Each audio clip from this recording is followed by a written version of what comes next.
हिजो पुलिस चौकी जलाउनको लागि भाला खुकुरी र आगो बोकेर हिँडेकाहरूको घरमा आज अज्ञात समूहले आक्रमण गर्न पुगेछ। बिचारा बाटामा बसेर रुँदै थिए। हामीलाई कसैले सहयोग गरेन, पुलिस पनि आएन, पुलिसले फोन पनि उठाएन। हो, यही कुरा हिजो हामीले बुझ्न जरुरी थियो। जबकि हाम्रो गाउँ, हाम्रो समाजमा भएको चौकीलाई हामीले अन्धधन्दा आक्रमण गरेर आगो लगायौँ, पुलिसहरूलाई हामीले कुटी मार्यौँ, जलायौँ, हात हतियार लुट्यौँ। यो कुरो हिजो हामीले बुझ्न जरुरी थियो। आज हाम्रो घरमा आक्रमण हुँदा हामीले बुझ्दैछौँ पुलिसको महत्त्व, कानुनको महत्त्व के हो भनेर।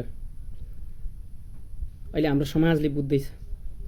दिनरात हामी गस्तीमा छौँ, पुलिस छैन, हाम्रा छोरीचेलीहरू छन्, घर परिवारहरू छन्, हाम्रा सन्तान छन्। हामीले कसरी जोगाउने, हामीलाई तनाव छ। हिजो जुन हाम्रो गाउँमा, हाम्रो समाजमा पुलिस चौकी थियो, हामी आनन्दको निन्द्रामा सुत्थ्यौँ। आज जुन हामीले हिजो आक्रमण गरेर पुलिस चौकी जलायौँ, पुलिसहरूलाई कुटी मार्यौँ, आज रातभरि सुत्न पाएका छैनौँ। यो हामीले बुझ्नु जरुरी थियो।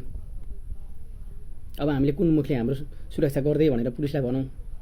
हामीले दिनै पुलिसलाई खोलामा हाली कुटेका छौँ, ढुङ्गाले हानेका छौँ, जिउँदै आगो लगाएका छौँ, तडपाई मारेका छौँ। अब हामीले कुन मुखले त पुलिसहरूलाई गुहारौँ? हाम्रो सुरक्षा त खटिदिनुहोस्, हामीलाई जोगाइदिनुहोस्, हाम्रो घर परिवार जोगाइदिनुहोस्, हाम्रो चेलीबेटी जोगाइदिनुहोस् भनेर हामीले कुन मुखले भनौँ? हामीले किन हिजो बुझिनौँ? हाम्रो समाज आज जुन किसिमको हाम्रो समाजमा आक्रमण भइरहेको छ, दिनदाडै गुन्डागर्दीहरू भइरहेको छ, रातभरि सुत्न पाइएको छैन, छोरीचेली जोगाउनलाई गाह्रो भइरहेको छ, अनि मात्र हाम्रो दिमागमा पुलिसको महत्त्व र कानुनको महत्त्व बुझिरहेका छौँ।